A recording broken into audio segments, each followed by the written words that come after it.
This is breaking news and it's huge. Antonio Brown, former NFL superstar, has just been taken into custody on attempted murder charges. Yes, you heard that right, attempted murder.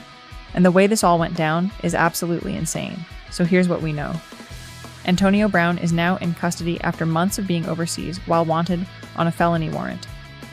The former NFL star was just extradited from Dubai. Yes, Dubai in the UAE, all the way back to the US, where he's being handed over to authorities in South Florida to face attempted second-degree murder charges.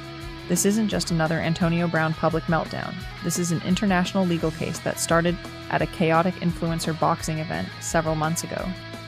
The news broke recently that Antonio Brown is officially under arrest. TMZ first reported it, and other outlets confirmed that Brown was apprehended in Dubai by UAE authorities, handed over to US federal agents, flown to New York, and is now being transferred to Miami-Dade Department of Corrections. This all stems from an arrest warrant issued back in June. And for months, Brown's been posting from Dubai, leading everyone to believe he fled the country to avoid the charges. Turns out, you can't avoid them forever. Let's rewind to what allegedly went down on May 16th. The scene was a celebrity boxing event in Miami promoted by popular streamer Adin Ross. In the early morning hours outside the venue, a massive brawl broke out. Antonio Brown posted his side immediately, claiming he was the victim. He said he was jumped by multiple individuals who tried to steal his jewelry, and that police detained him, heard his side, and let him go. But that's not what the police and the alleged victim are saying. According to the official arrest warrant, this was not a random robbery. Police say Brown got into a physical fight with a specific man. Video footage allegedly shows Brown punching him, but then things escalated. The warrant alleges that Brown walked over to a security guard, grabbed the handgun right off the guard's hip, ran back towards the alleged victim, and fired 2 shots. The alleged victim told police that one of the bullets actually grazed his neck, putting him in fear for his life. Police were called after a gunshot. Detection system went off. They detained Brown, but the victim was gone and no one was cooperating, so they let him go. It was only after the victim came forward, and investigators pieced together video evidence that a judge signed that attempted murder warrant. Now, this fight wasn't random. The man AB allegedly shot at is a jeweler named Nantambu, who had worked with Brown in the past, and their history was messy. Nantambu has accused Brown of keeping an expensive pendant, while Brown has publicly accused Nantambu of stealing millions in jewelry from him. So when these two crossed paths at Adin Ross's event, it wasn't a robbery. It was an explosion of a long, simmering feud. And if the name sounds familiar, Nantambu is the same activist who ran on the field during the Super Bowl halftime show with a flag. After the warrant was issued in June, Brown was nowhere to be found.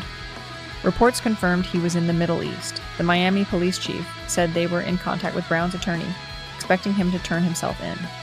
His lawyer reportedly secured a $10,000 bond with house arrest, but Antonio Brown never came back to accept it. He just stayed in Dubai, posting on social media like nothing was wrong. Until now, law enforcement's patience ran out. The US Marshals got involved, and UAE authorities cooperated to have him detained and extradited. He didn't turn himself in, he had to be brought back by force. That's a really bad look when you're already facing attempted murder charges. So what happens now? Brown is set to be processed in the Miami-Dade legal system. The first step will be his initial court appearance and bond hearing. A judge will hear from the prosecution, who will point out that he's a flight risk, who already failed to turn himself in and spent months hiding in Dubai. They'll also hear from Brown's legal team. The judge will decide, is Brown released on bail, or is he held in jail while he awaits trial for attempted murder? This is the start of a very serious legal battle for Antonio Brown. His claim of self-defense is about to go head-to-head with video evidence and a victim who says Brown grabbed a guard's gun and tried to end his life. If convicted, he could be looking at serious prison time. This isn't a civil lawsuit. This is a felony that could change his life forever. Antonio Brown's fall from grace has been one of the most dramatic in NFL history. From being one of the best wide receivers in the league to multiple controversies, public meltdowns, and now this, an attempted murder charge. It's honestly sad to watch, but if the allegations are true, he needs to face the consequences. Country music fans are absolutely devastated right now, and honestly, you can't blame them. Jelly Roll, the Grammy-nominated artist who's been on fire lately, just announced that he's canceling his highly anticipated Auckland concert at the Outer Fields in Western Springs. And the reason? He's sick and can't shake it, no matter what he's tried. Here's what makes this even more emotional. Jelly Roll didn't have his team put out some generic statement. He went directly to Instagram and poured his heart out to his fans. He wrote, "Dear Auckland, I've tried everything in my power, but this illness just won't let go." You can feel the frustration and guilt in those words. This is an artist who clearly wanted to be there, who probably pushed himself as hard as he could, but his body just said no. Cancellations happen all the time in the music industry, but this one hits different because of how personal Jelly Roll made it. He's known for his high-energy performances and those deeply emotional, heartfelt lyrics that connect with people on a real level. For someone like him to cancel a show, you know it's serious. This isn't someone who takes his commitments lightly, so you know this decision must have been incredibly difficult for him. What's interesting is how fans are reacting. Sure, there's disappointment. People bought tickets, made plans, probably flew in from other cities. But the overwhelming response on social media has been support and well wishes. Fans are saying things like, "Your health comes first, and we'll be here when you're ready." That shows you the kind of connection Jelly Roll has built with his audience. They see him as human, not just a performer. But this situation raises a bigger question. In an industry that often prioritizes schedules over health, should artists be given more flexibility to take care of themselves without fear of backlash? Because let's be real, there's this unspoken rule in entertainment that the show must go on no matter what. Artists are expected to power through illness, exhaustion, personal crises, whatever it is, because thousands of people are counting on them, and millions of dollars are on the line. Jelly Roll clearly tried everything to make this show happen. He probably saw doctors, took medication, did vocal rest, whatever he could do to push through, but sometimes your body just taps out, and no amount of willpower can change that. The fact that he had to make this announcement shows how much pressure artists feel to perform even when they physically can't. And here's another layer. When artists do cancel shows, there are always people who get angry or suspicious. You see comments like, "They're faking it," or "I lost money on this trip." That kind of reaction only adds to the pressure artists feel to never cancel, even when they should. It creates this environment where taking care of your health feels like you're letting people down. But what's the alternative? Should Jelly Roll have gone on stage feeling terrible, given a subpar performance, potentially made his illness worse, and risked his voice for future shows? That doesn't help anyone. Sometimes the responsible thing to do is cancel, even though it sucks for everyone involved. This whole situation highlights the human side of stardom that people often forget about. You see these artists on stage, larger than life, and it's easy to forget that they're just regular humans who get sick and have limits. Jelly Roll's vulnerability in sharing this directly with fans is actually really important because it reminds everyone that fame doesn't make you immune to struggles. The music industry probably does need to reevaluate how it approaches artist health and well-being. Tours are grueling. Back-to-back shows in different cities, constant travel, little sleep, pressure to meet fans and do interviews. It's a recipe for burnout and illness. Maybe there needs to be more built-in flexibility in tour schedules and better support systems for artists when they do need to cancel. At the same time, the business side makes that complicated. Venues are booked months in advance, thousands of people buy tickets, there are contracts and financial obligations. Canceling a show affects venue staff, opening acts, vendors, local businesses. It's a massive domino effect. But at the end of the day, Jelly Roll's health has to come first. He's not going to have a long, sustainable career if he burns himself out trying to never disappoint anyone. The fans who truly support him understand that, and they'll be there when he reschedules. Auckland will get their show eventually, and it'll probably be even better because Jelly Roll will actually be healthy enough to give them the performance they deserve. We need to talk about Stefon Diggs because this situation just got officially confirmed, and the timing could not be messier. The NFL star is now confirmed to be the father of another little girl, and this is all happening while he's expecting a baby boy with his current girlfriend, Cardi B. So almost a year ago, a model named Aileen Lopera, who goes by Lord Giselle on social media, filed a paternity lawsuit against Stefon Diggs. She claimed he was the father of her daughter, who's now 7 months old, and named Charlie Harper Diggs Lopera. For months, this has been playing out behind the scenes, and now we finally have confirmation Aileen's lawyer just told People magazine.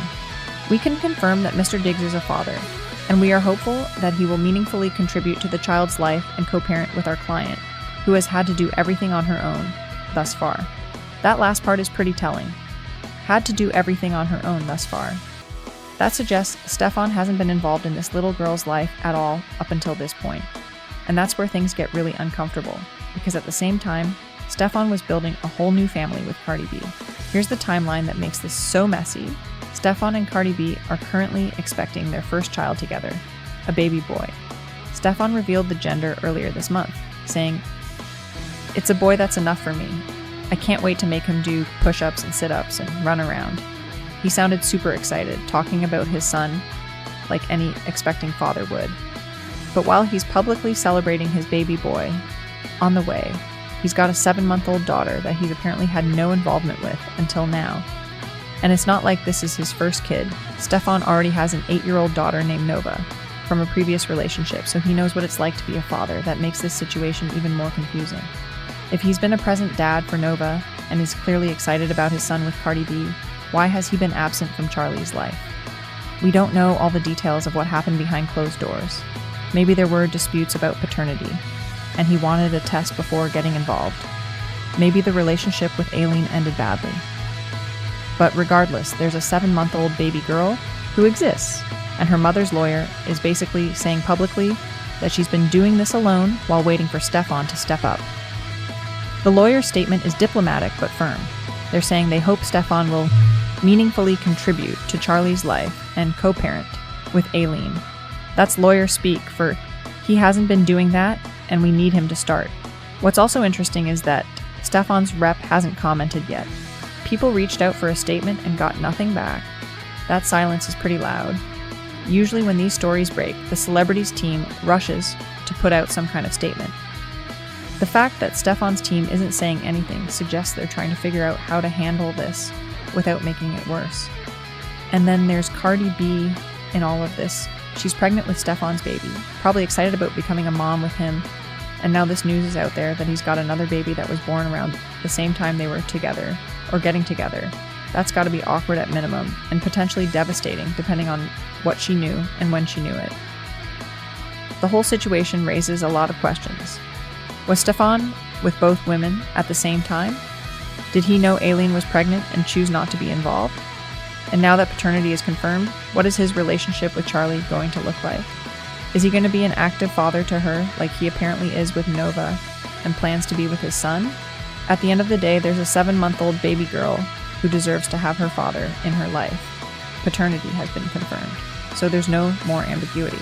Now it's on Stefon to step up and be present for Charlie the way he is for his other children. This is one of those messy celebrity situations where you feel for everyone involved, especially the kids who didn't ask to be born into drama. Stefon Diggs has some serious co-parenting to figure out, and hopefully he does right by all of his children moving forward.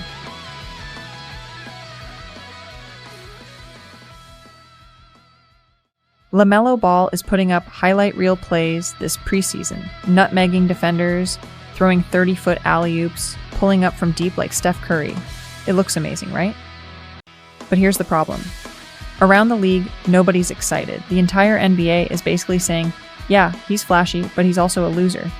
Even last season, when LaMelo was number 1 in All-Star fan voting among guards, coaches, and media, still left him off the roster. That's how much they disrespect him. And now it's worse than ever. But there is one person who still believes in him, Zach Lowe from The Ringer, who's basically the most respected media guy among NBA front offices. So when he's defending LaMelo, it actually means something. This is a classic pattern we see in the NBA. We love to build guys up, just to tear them down. LaMelo won Rookie of the Year, made the All-Star team in year 2, but now it's year 6. And the results are brutal. Charlotte has never finished higher than a 10 seed and hasn't sniffed the playoffs once. So the question is, can they ever win with LaMelo as their best player? According to ESPN's Tim McMahon, LaMelo's a mega talent, but he can't be the face of a winning franchise. And apparently that's not even controversial when you talk to people around the league. Just look at the latest top 100 rankings. ESPN has him ranked 63rd, behind Christian Braun and Jalen Suggs. That's insane for a former All-Star, who was number 1 in fan voting. So why all the hate? There are 3 big reasons. First, injuries. If your last name is Ball, injuries follow you, but LaMelo is on another level. Zion has missed 55% of possible games. Joel Embiid 49%, Anthony Davis 26%. But LaMelo is right there with Derrick Rose, a player synonymous with injuries. But when people say LaMelo can't win, they're not really talking about his health. What they really mean is they hate his game. He took more threes than anyone last year, 11.2 per game at 34% shooting.